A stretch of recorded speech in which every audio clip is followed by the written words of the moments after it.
I don't know when I stopped calling my brother by his name in my head. I used to say, Ethan, like he was a person. Like he was just my brother. But somewhere in high school, after the little things turned into bigger things, and the bigger things turned into something I still don't have a word for, he became him. Like a storm you see coming. Like a shadow that doesn't belong to you but follows you anyway. I'm the older one. Only by 14 months, but my parents acted like I was 14 years older when it came to responsibility. I was the one who had to be the bigger person. The one who had to set a good example.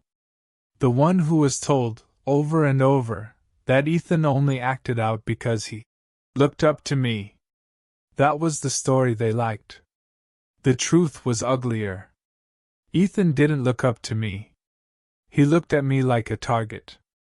When we were little, it was small, annoying stuff. I'd build something with blocks, and he'd stomp through it like a toddler Godzilla, laughing so hard he'd snort. I'd get a birthday gift and within a week he'd accidentally break it. If I cried, he'd smile like it was dessert. My parents thought it was sibling rivalry. Normal boys being boys. But even then, there was this hunger in him. Like he couldn't stand me having anything he didn't. Not toys, not attention, not a good grade, not even a moment alone with our mom.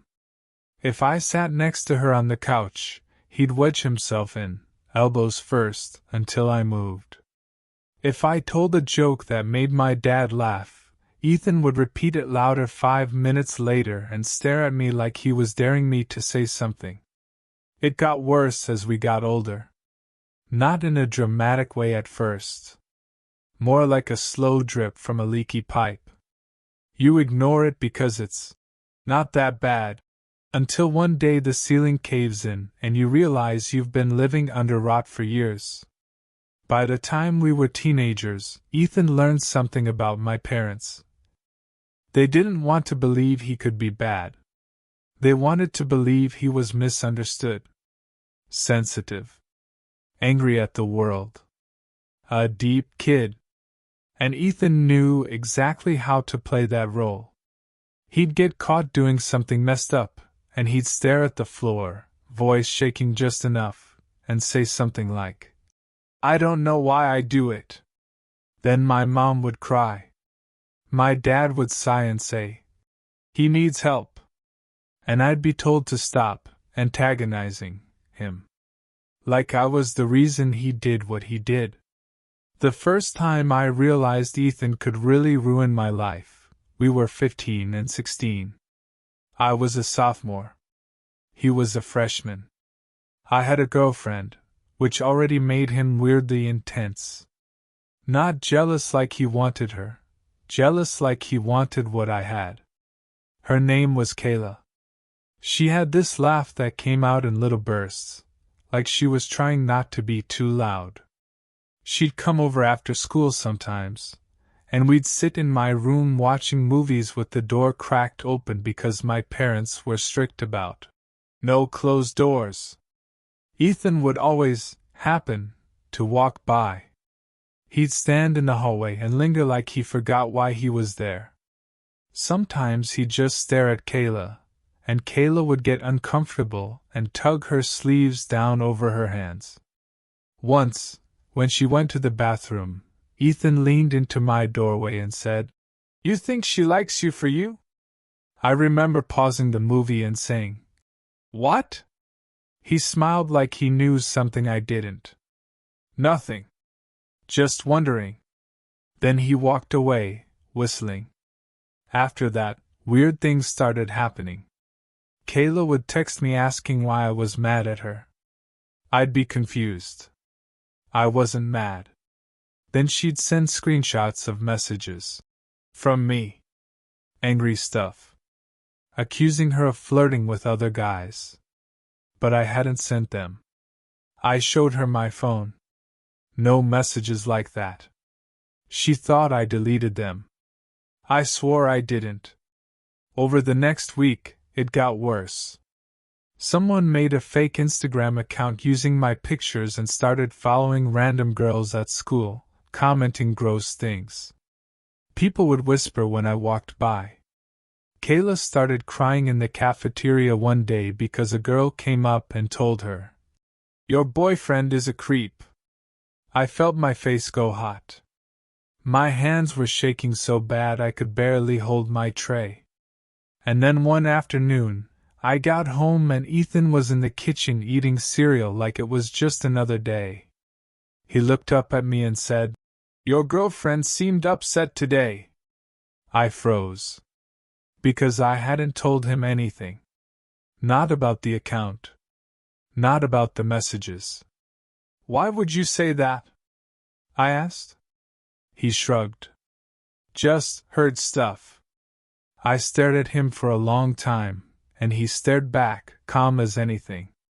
His eyes had that shine like he was enjoying a private joke. That night, I went into his room when he was in the shower. I didn't even feel guilty. I didn't feel anything except this sick certainty that if I didn't prove it, nobody would ever believe me. I checked his phone. No password. He never used one at that age. He didn't think he needed to. The evidence was right there. Screenshots. Fake profiles. A Notes app file with copied text.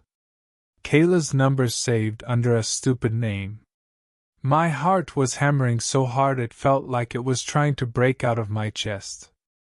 I took pictures of everything with my own phone, then I put his phone back exactly where I found it.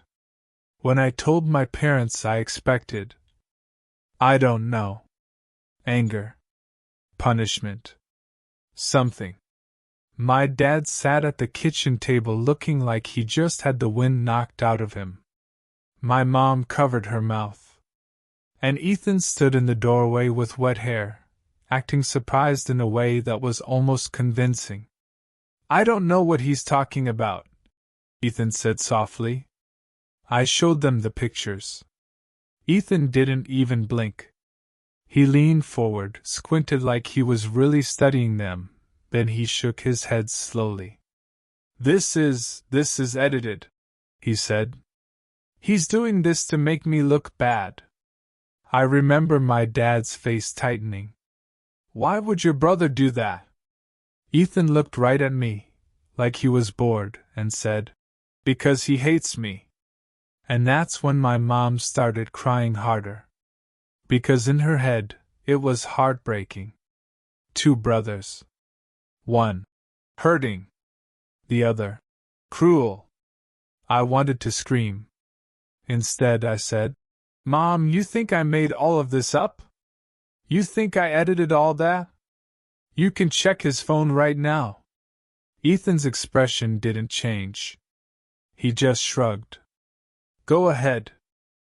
My dad grabbed the phone from Ethan's bed and started swiping, and my stomach twisted because I knew what was coming. Ethan had already moved. Everything was gone. The fake accounts. The notes. The screenshots. Like it never existed. My dad looked up, confused. "There's nothing here." I felt the room tilt. I looked at my mom. "He deleted it."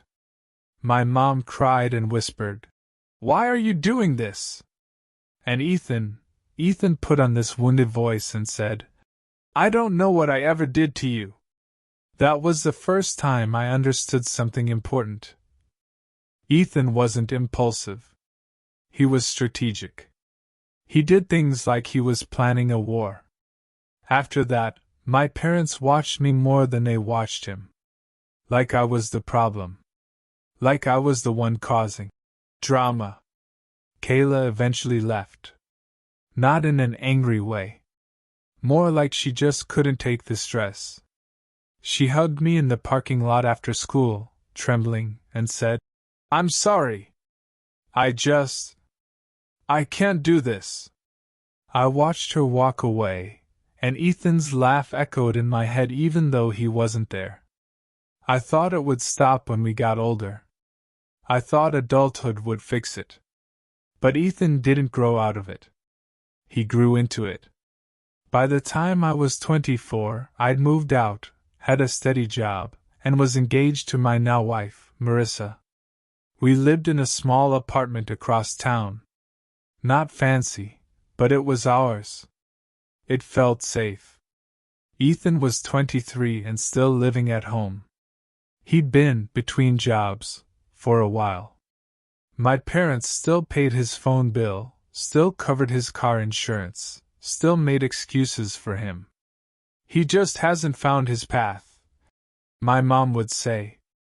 My dad would grumble, but he'd still hand Ethan money when asked. And Ethan would smile like a king being served.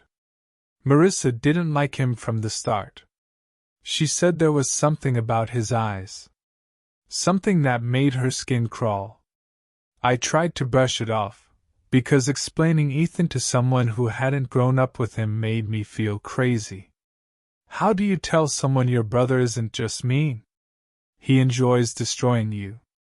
We got engaged in the spring, and my parents hosted a small dinner.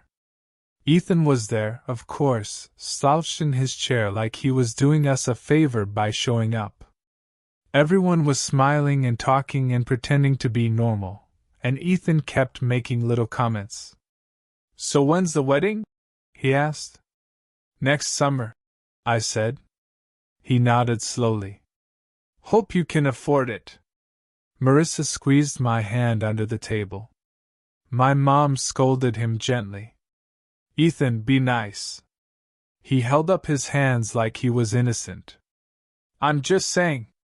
Weddings are expensive." Then he looked at Marissa and smiled. "You sure you want to tie yourself to him forever?" The way he said it made the hair on my arms lift. Marissa smiled politely, but her eyes went cold. "I'm sure." Ethan's smile stayed, but it didn't reach his eyes. "Okay." I thought that was it. But on the drive home, Marissa said, "He hates you." "I know," I said. "No," she said, voice tight. "Not like normal hate. Like, he's waiting." That stuck with me. 2 months later, my dad called me at work. "Hey," he said. His voice sounded off. Flat. "Everything okay?" I asked. There was a pause. Then he said, "Your brother says you stole money from him." I actually laughed, because it was so absurd I thought it had to be a joke. "What?" "He says he had cash in his drawer. Says it's gone. Says you were over last weekend." "I was over for dinner," I said slowly. "With Marissa. We were there the whole time. I didn't go in his room." My dad sighed like he was tired. "I know. But your mom's upset. Ethan's really angry." "Dad," I said, my voice rising. "You don't actually believe that, do you?" He didn't answer right away. And that silence told me everything. He didn't want to believe it, but he didn't want to accuse Ethan either. So I was the easiest person to blame. That night, my mom called me crying. She said Ethan was spiraling, that he was saying scary things, that he felt betrayed. She begged me to come over and talk to him. Marissa didn't want me to go. She said it sounded like a trap. I said, "It's my mom." So I went. Ethan was in the living room when I arrived, sitting in the dark with just the TV glow flickering over his face. My parents were in the kitchen whispering like they were afraid he'd hear them. Ethan looked up at me and said, "So you're here to apologize?" I stood by the doorway. "I didn't take anything from you." He snorted. "Sure." "You're lying," I said. I couldn't help it. The anger came up like vomit. "You're making this up." Ethan's eyes narrowed. Why would I make it up? Because you always do, I said. My voice was shaking. Because you can't stand me being happy. For a second, something flashed across his face. Not anger. Not sadness. Excitement. Like I'd finally said the thing he wanted me to say. Then he stood up slowly, and he walked toward me, and my skin crawled because the room felt smaller with every step he took. He stopped way too close. Close enough I could smell his breath. He smiled and whispered, "You think you're happy?" My mouth went dry. He leaned in even closer and said, "That's cute." Then he turned and walked away like the conversation was over. My dad came out of the kitchen and clapped me on the shoulder, trying to act normal. "Thanks for coming," he said. My mom hugged me too tight, like she was squeezing me to keep the family together. I left with my hands trembling. 2 days later, Marissa got an email at work. It was from an anonymous address. No name. No signature. It said, "Ask your fiancé what he did when he was 16. Marissa showed me the email that night, her face pale. "What is this?" she asked.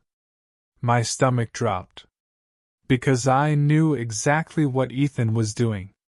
He was going back to the Kayla thing. The fake accounts. The messages. The rumor making. Only now, he was doing it with an adult's tools. I told Marissa everything. About Kayla. About the fake accounts. About how my parents didn't believe me. Marissa listened silently, then she said, "So he's trying to make me doubt you?" "Yes," I said.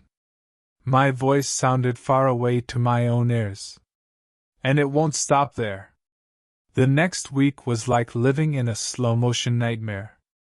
Marissa's coworkers started acting weird around her. One of them pulled her aside and asked, gently, if everything was okay at home. Another one told her she should be careful.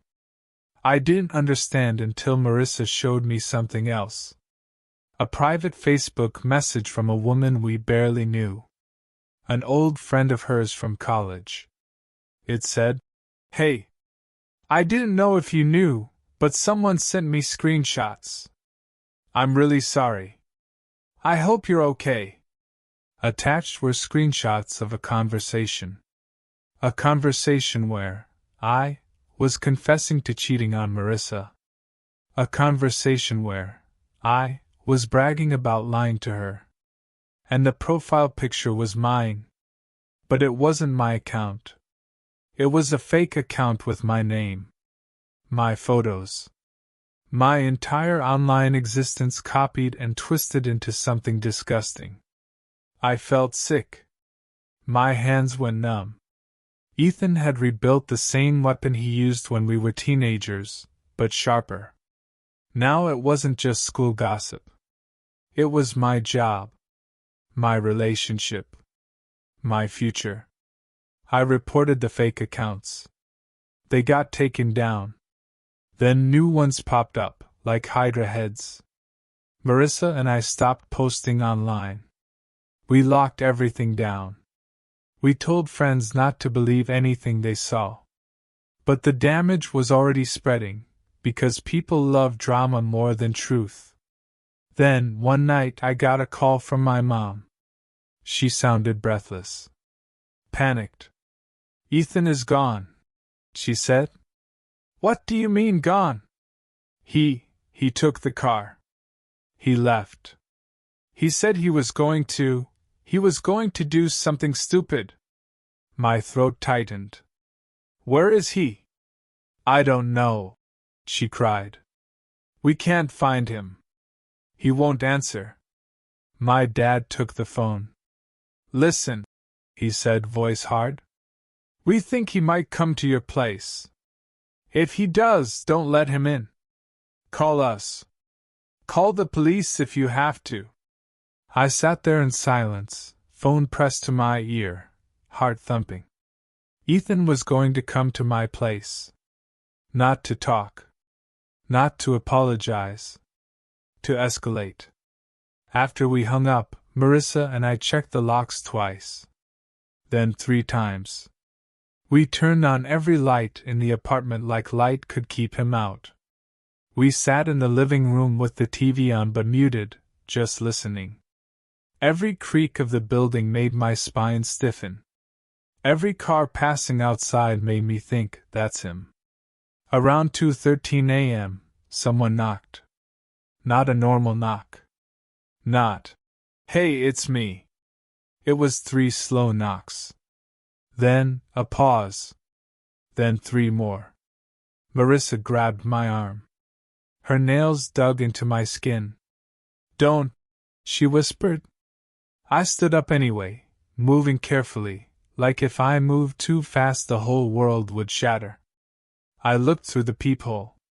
At first I saw nothing but darkness. Then a face drifted into view. Ethan. He was smiling. His eyes looked too wide, like he'd been awake for days. His hair was messy. His clothes were wrinkled. But the smile was calm. Patient. He raised his hand and waved at the peephole, like he knew I was watching. Then he mouthed something.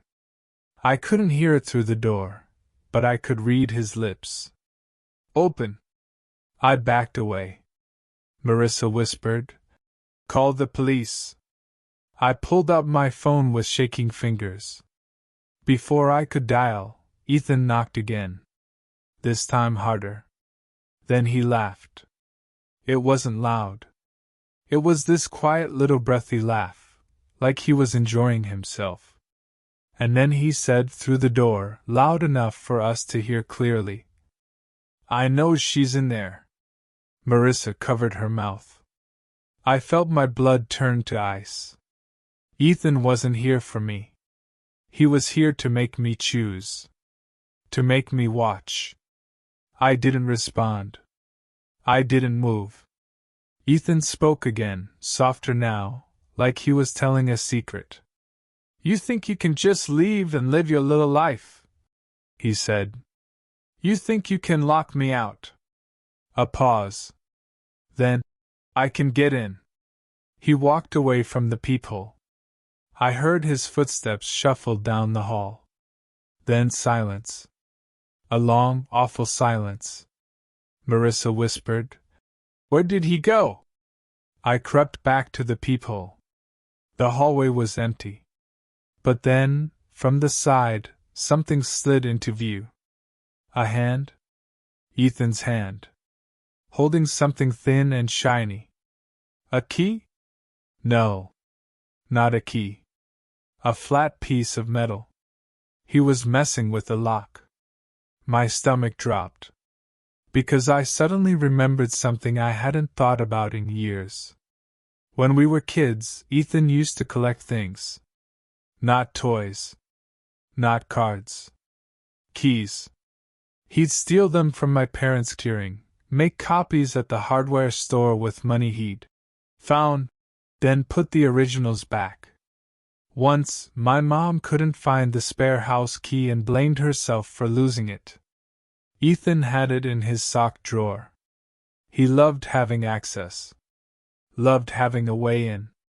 I stumbled backward, whispering, "He has a key." Marissa started crying silently. Not loud sobs.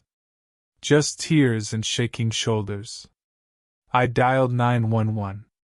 While it rang, I stared at the door like I could stop it with my eyes.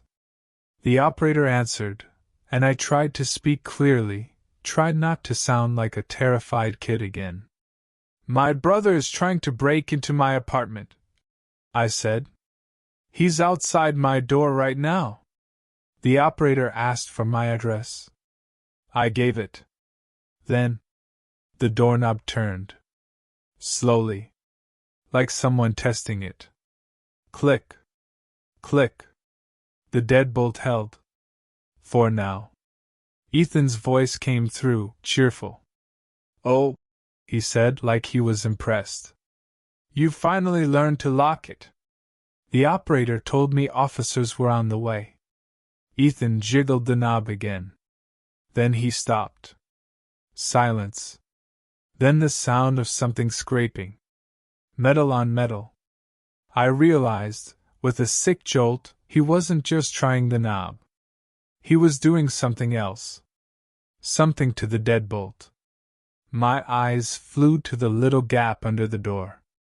And that's when I saw it. A thin strip sliding in, right at floor level. Like someone pushing a ruler under the door. It moved slowly, searching. Then it hooked upward, catching something. I felt my chest tighten so hard I could barely breathe. He was trying to snag the chain latch? We didn't have a chain latch. But we did have a cheap second lock, one of those swing bar locks. The strip caught it. It shifted. Just a little. Marissa grabbed me and pulled me back, whispering, "Stop watching. Please!" I couldn't stop. Then, from the hallway, Ethan sighed dramatically. "Come on," he said. "Don't make this boring." The metal strip withdrew. Then I heard footsteps, going away. I stood there shaking, phone still to my ear, operator still talking. And then, from inside the apartment, the sound of our bedroom closet door creaking. Marissa's eyes snapped toward the hallway behind me. My blood went cold. Because Ethan was supposed to be outside. But that sound, it came from inside. I slowly turned my head toward the bedroom hallway. The closet door was at the end of it, barely visible in the dim light. And it was moving. Just a crack. Like someone inside was pushing it open, carefully, quietly, so it wouldn't squeal. Marissa whispered, "No, no." I couldn't move. My body felt like it was made of cement. Then a voice came from the closet. Not Ethan's normal voice. A whisper, right on the edge of hearing. "Found you!" Marissa screamed.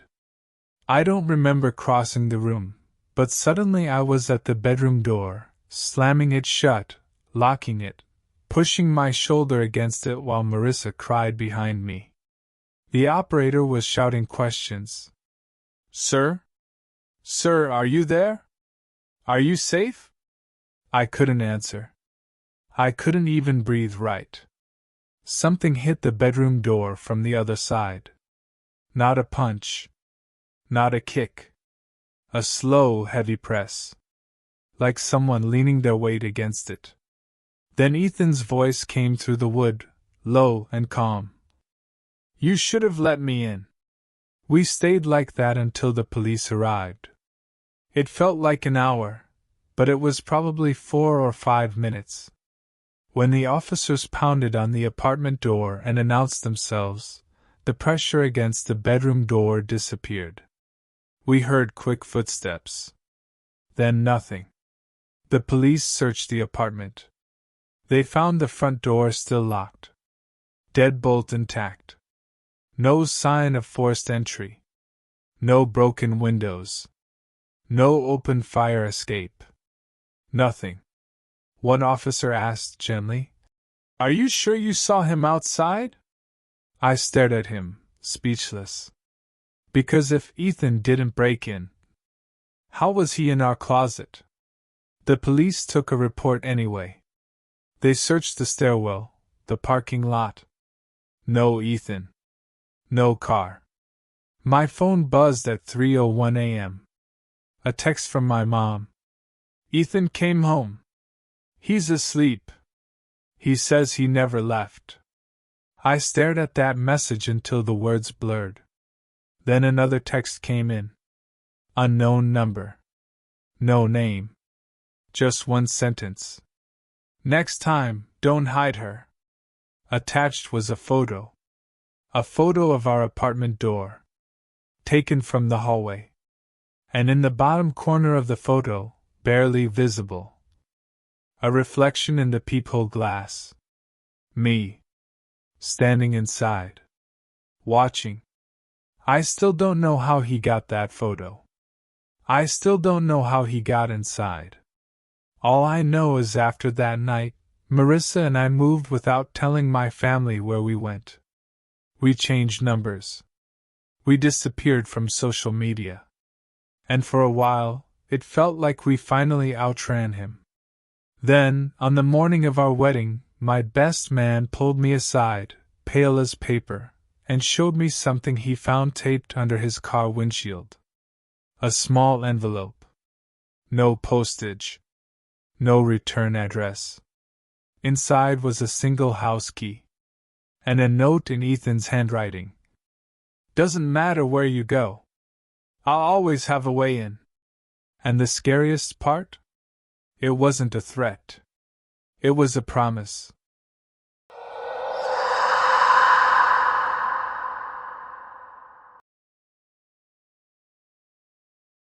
People like to say sisters are supposed to be your built-in best friends.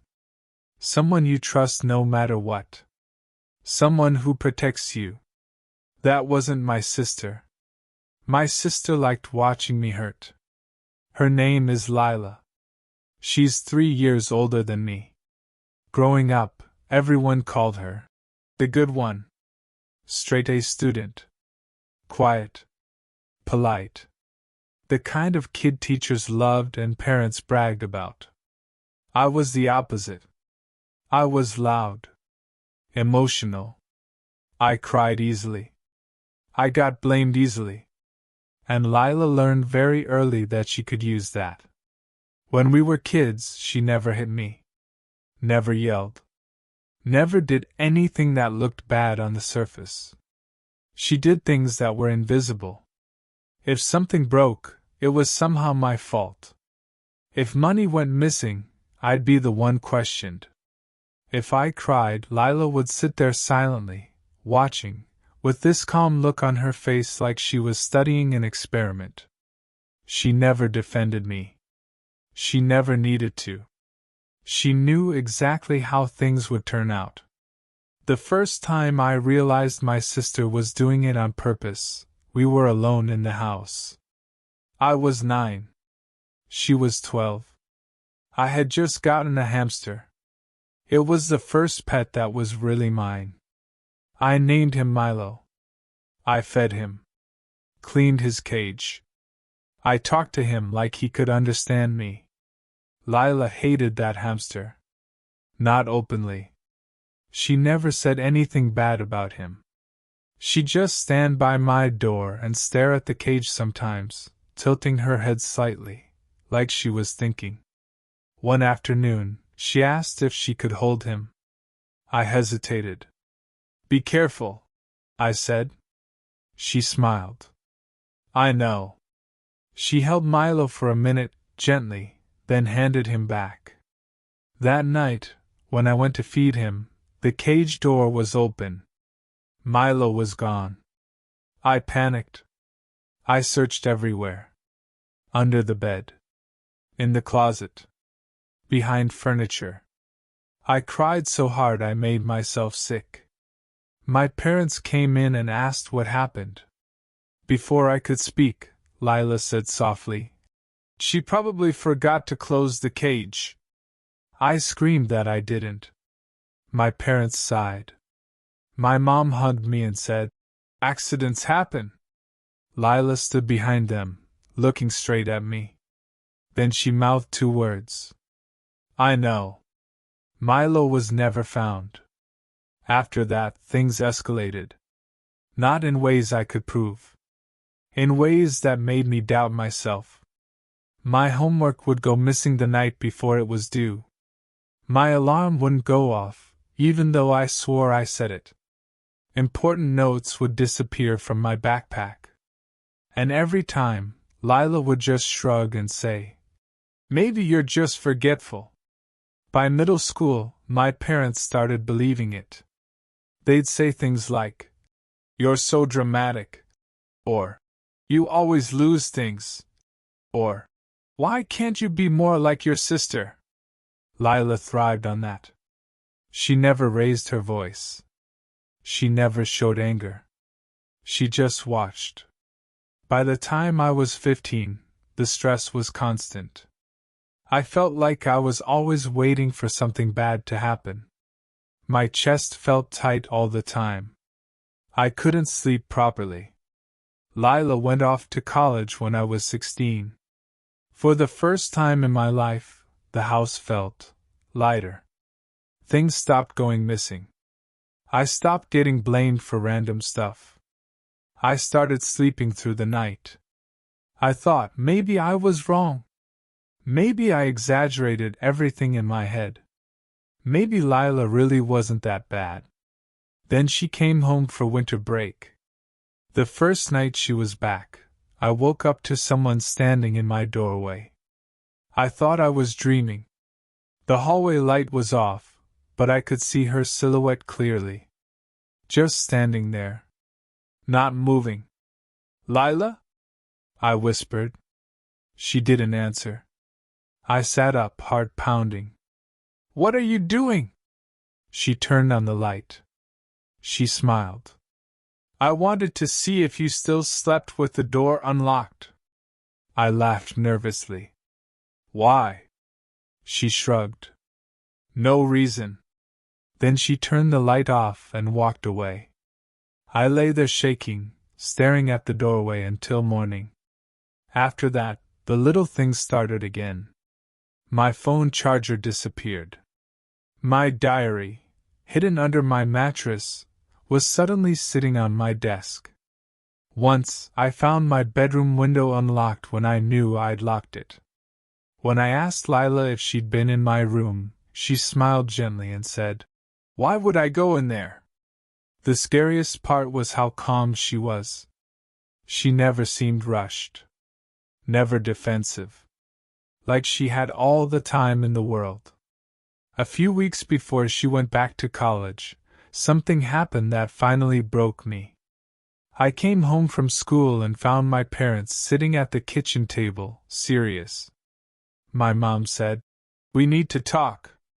They told me they'd gotten a call from my school counselor.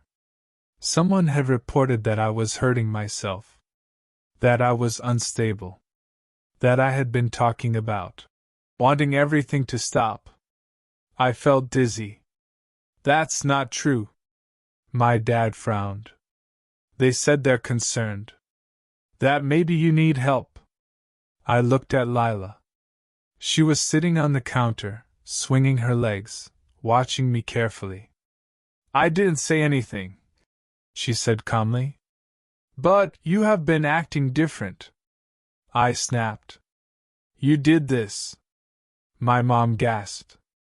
"Don't accuse your sister." Lila tilted her head. "Why would I lie about you?" I had no answer. Because I didn't have proof. They put me in therapy after that. The therapist asked gentle questions. I tried to explain Lila, but it all sounded paranoid when I said it out loud.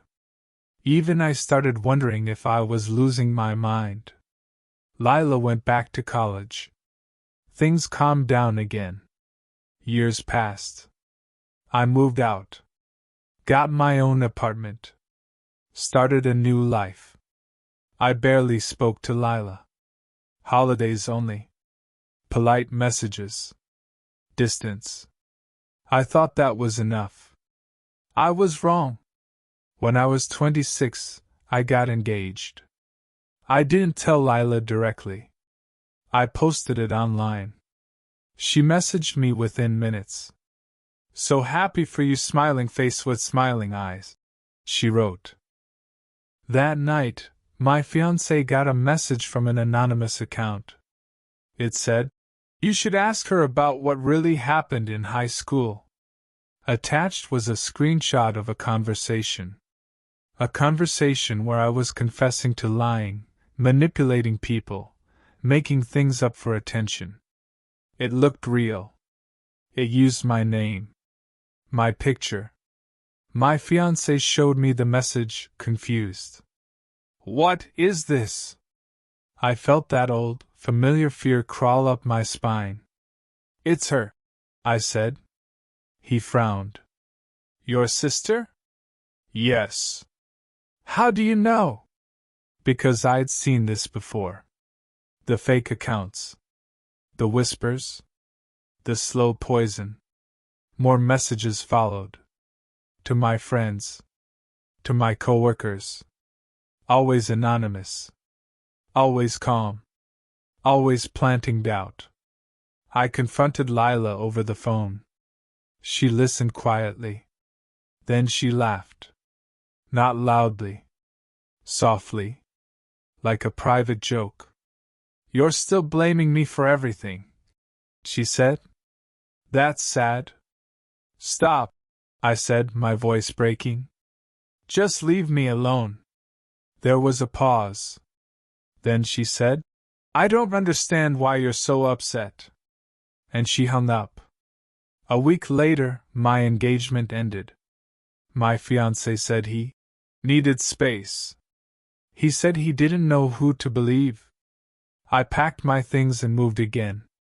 New city. New number. No social media. For months, nothing happened. I started to relax. Then one night I got a package. No return address. Inside was my old diary. The one I'd hidden under my mattress when I was 15. Every page had sticky notes attached. Little handwritten comments in the margins. Observations. Corrections. And on the last page, written in neat handwriting. You were never crazy. You were just predictable.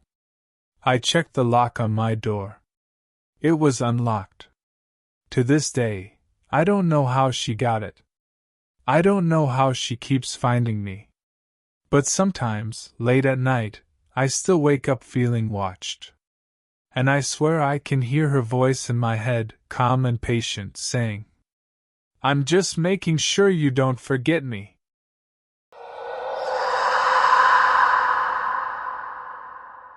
People think having a twin means you're never alone. That's true. But no one ever talks about how terrifying it is when the person who knows you best wants to be you. My twin brother's name is Aaron. We're identical. Same face. Same voice. Same height. Same build. Growing up, people mixed us up all the time. Teachers. Friends. Even distant relatives. At first, it was funny. Then it stopped being funny. Aaron and I were never close. We shared a room, but we lived separate lives. I was quieter. Kept to myself. He was outgoing. Charismatic. The kind of guy people trusted instantly. And he loved that power. When we were kids, he'd use our identical looks to get me in trouble. If he broke something, he'd say it was me. If he mouthed off to a teacher, I'd get called into the office. I'd protest, swear it wasn't me, but the response was always the same. You two are exactly alike. Stop lying. Aaron would watch from across the room, smiling. He liked knowing I couldn't prove anything. As we got older, he started taking things further. He'd tell people things about me that I never said. He'd apologize for things I never did. He'd borrow my clothes without asking, then wear them somewhere public and act like an idiot. People started forming opinions about me based on his behavior. And there was nothing I could do about it. By high school, Aaron had figured out something important. If people already expected me to mess up, he could mess up as me. And get away with it. The first serious incident happened when we were 17. A girl accused me of sending her creepy messages. I swore I didn't. The screenshots showed my name, my face, my number. But I'd never talked to her before. When I confronted Aaron, he didn't deny it. He just said, You shouldn't have your phone unlocked. I told my parents. They grounded both of us. Just to be fair. Aaron laughed about it later. That's the best part, he said. They can't punish me without punishing you. I should have moved out as soon as I could. But money was tight. College was expensive. We ended up renting a place together after graduation. Worst decision of my life. Living with Aaron as an adult was like sharing a space with someone slowly erasing you. He'd answer my phone if it rang and I wasn't around. He'd open my mail. By accident. He'd introduce himself to my coworkers when he dropped by my job, using my name. At first, people thought it was funny. Your brother's hilarious, they'd say. Then they started expecting me to act like him. When I didn't, they looked disappointed. Like I was the wrong version. I started noticing gaps in my memory. Little things. Conversations people swore we'd had.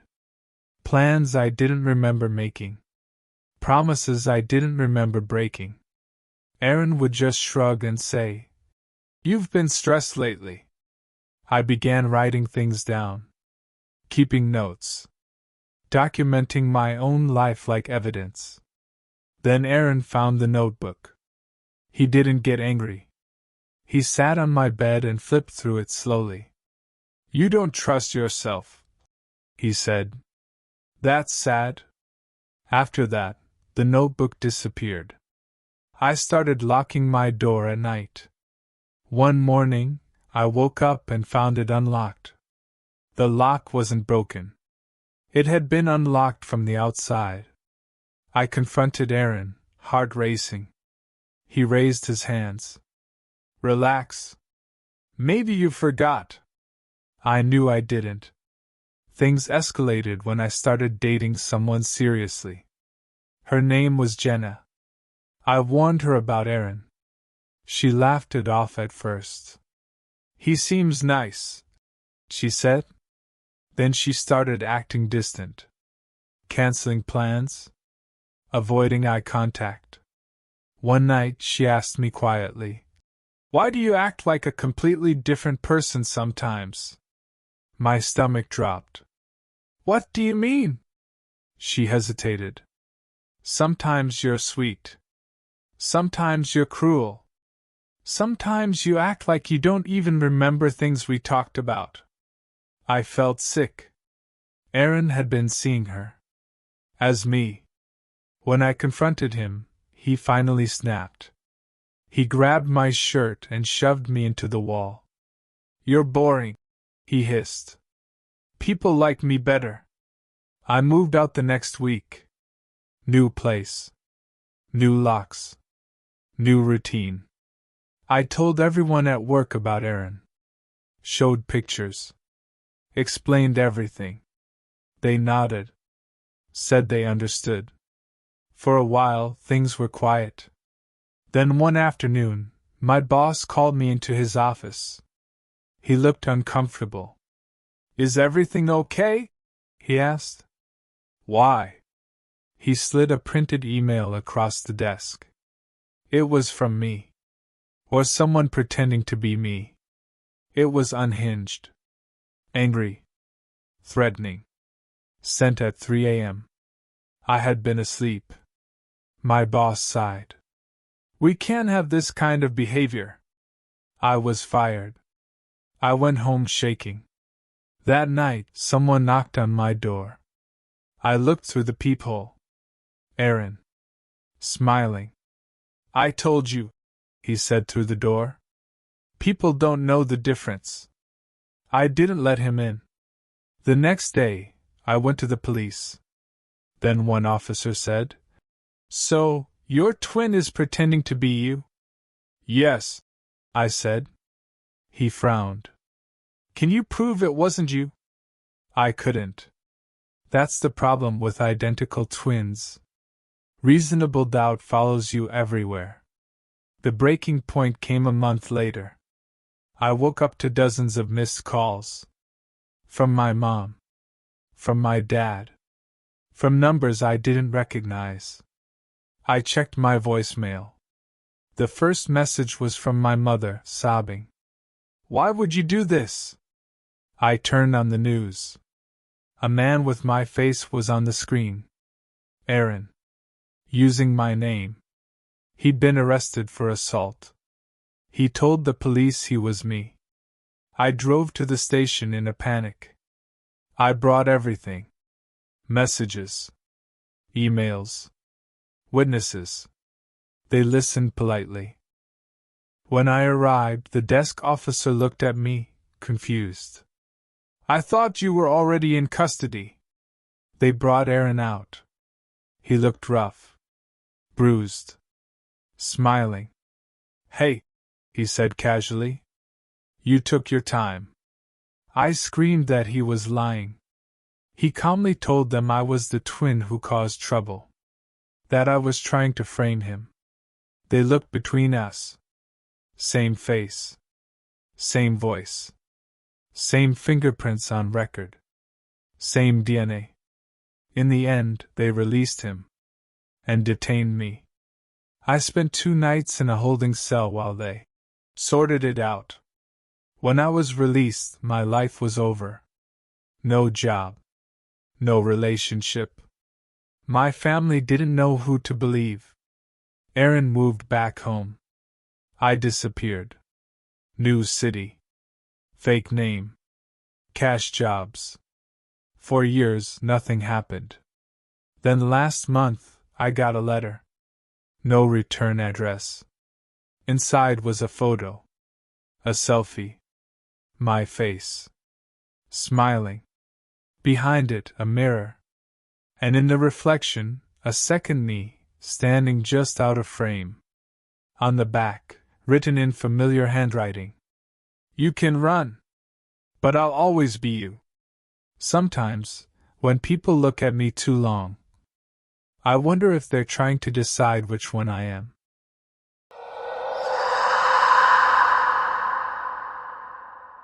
People assume the older sibling is the dangerous one. The bully. The bad influence. Nobody expects the quiet younger brother. Especially when he learns how to hurt people by watching you love them. My little brother's name is Caleb. He's 6 years younger than me. When he was a kid, he barely spoke above a whisper. He followed me everywhere. Copied everything I did. My parents used to joke that I was his hero.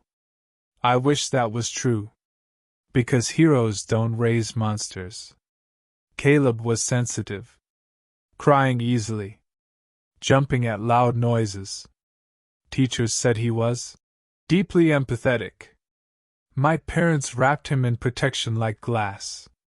If he got upset, everything stopped. And if I upset him? I was the problem. I learned early that Caleb's feelings mattered more than mine. When he was 10, our dog bit him. It wasn't serious. Barely broke the skin. The dog had been sleeping and Caleb jumped on him. I saw the whole thing. I tried to explain. My parents had the dog put down anyway. Caleb cried for days. Then he stopped crying.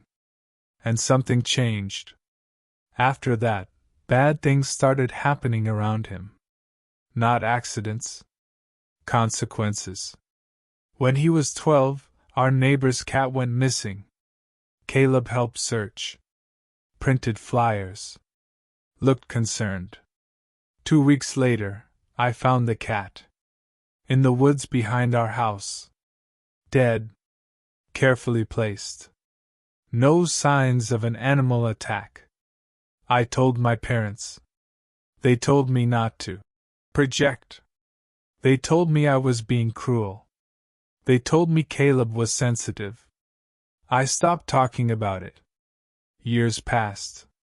Caleb grew taller. Quieter. More observant. He watched people the way some people watch animals. Like he was learning patterns. When I moved out for college, he started calling me more. Not to talk. To ask questions? Personal questions. Does it hurt when someone betrays you? Can fear make people lie? Do you think pain changes who someone is? I told myself he was just curious. I was wrong. When I was 25, I moved back home temporarily after a breakup. Caleb was 19. He hugged me when I arrived. Held on just a second too long. You look tired, he said. That first week, I started noticing things. My door would be open when I knew I closed it. My toothbrush would be wet when I hadn't used it. Food I didn't like would be missing from the fridge. Caleb watched me constantly. Not staring. Just present. One night, I woke up to whispering. I thought I was dreaming. Then I realized someone was standing beside my bed. Caleb. Just standing there. What are you doing? I whispered. I wanted to see how you sleep, he said calmly. My skin crawled. I told my parents the next morning. They laughed it off. He's just curious, my mom said. Caleb smiled and said, I couldn't sleep. After that, the questions became darker. What would you do if someone hurt you on purpose? Would you forgive them if they didn't feel bad? He said these things casually. Over breakfast. In the car. Like they were discussion topics. I started locking my door. One night, I heard something scraping against the handle. Soft. Careful. Testing. The handle didn't turn. But I heard Caleb's breathing on the other side. Slow. Controlled. When I opened the door suddenly, the hallway was empty. Except for a single fingernail scratch on the wood. That's when I decided to leave. I told my parents I was moving out again. Caleb hugged me goodbye. He whispered, You don't really get to leave. I laughed it off. I shouldn't have. A month after I moved, my parents called. Caleb had been hospitalized. They said he'd had a breakdown. Said he'd been hurting himself. Said he was saying scary things. I felt guilty. I visited him once. He was calm. Polite. Smiling. I miss you, he said. I noticed faint scratches on his arms. Perfectly straight. Measured. I'm better now, he said. I understand people. When he was released, he moved in with our aunt. I avoided him. Then people around me started getting hurt. Not badly. Just enough. My coworker slipped on the stairs and broke her wrist. A friend's car brakes failed. My ex got anonymous messages describing her daily routine. All of them had one thing in common. Caleb had asked about them. Do you trust her? Does he know where you live? Would it bother you if something happened? I finally went to the police. They said I had no evidence. I blocked Caleb on everything. Then he sent me a letter. Handwritten. I learned from watching you. Love shows people where it hurts. Last week, my parents died in a car accident. Brake failure. Caleb cried at the funeral. Held me while I shook. I'll take care of you now, he whispered. I pulled away. That night, I found something slipped under my door. A small notebook. Inside were names. Dates. Descriptions. Observations. My name was on the last page. With today's date. And one sentence. You taught me everything. I don't know where Caleb is now. But I know he's still watching. And he's still learning.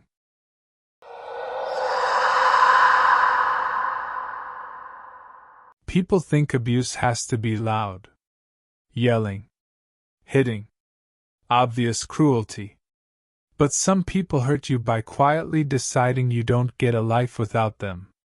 My sister Rachel was 8 years older than me. Growing up, she acted more like a second parent than a sibling. She walked me to school, helped with homework, made my lunches. Everyone said I was lucky. They didn't see what happened when no one was watching. Rachel didn't like when I made my own decisions. If I wanted to hang out with friends, she'd sigh and say, "I guess you don't need me anymore." If I dressed differently, she'd say, "That doesn't really suit you." If I disagreed with her, she'd go quiet, withdrawn, hurt, and I'd apologize. Always. By the time I was a teenager, I didn't trust my own judgment. I checked everything with Rachel first. What to wear, what to say, who to talk to. She framed it as care. "I just don't want you to get hurt," she'd say. I believed her. When our parents died in a house fire, Rachel became my guardian. I was 16. She was 24. And she made sure everyone knew how much she'd sacrificed for me. She controlled everything. My phone, my money, my schedule. If I questioned her, she'd remind me how alone I'd be without her. "If you leave me," she'd say softly, "you'll have no one." I stayed. Even when I turned 18. Even when I hated myself for staying. I tried to leave once. I packed a bag. Just essentials. I planned to stay with a friend. Rachel found the bag before I could leave. She didn't yell. She sat on my bed and cried. "I thought we were all each other had," she said. I unpacked. Years passed. I went to college nearby so I could live at home. I turned down jobs in other cities. Every time I tried to pull away, something happened. Rachel would get sick, or depressed, or threaten to hurt herself. And I stayed. When I finally started dating someone seriously, Rachel hated him immediately. She never said it outright. She just planted doubts. "He doesn't really listen to you. He seems controlling. Are you sure he loves you, or just the idea of you?" Eventually, the relationship fell apart. Rachel held me while I cried. "I warned you," she whispered. When I was 30, I decided I couldn't do it anymore. I told Rachel I was moving out. She stared at me for a long time. Then she smiled. "Okay," she said. "If that's what you want." I found an apartment. Signed a lease. Packed my things. Rachel helped. Too much. She insisted on organizing everything. Labeling boxes. "Just trying to make it easier for you," she said. The first night in my new place, I felt free for the first time in my life. Then my phone rang. Rachel. She was crying. She said she'd fallen. She said she couldn't get up. I drove back. She was fine. Just shaken. "I'm sorry," she said. "I didn't know who else to call." I stayed the night. The next week, my landlord called. There was an issue with my lease.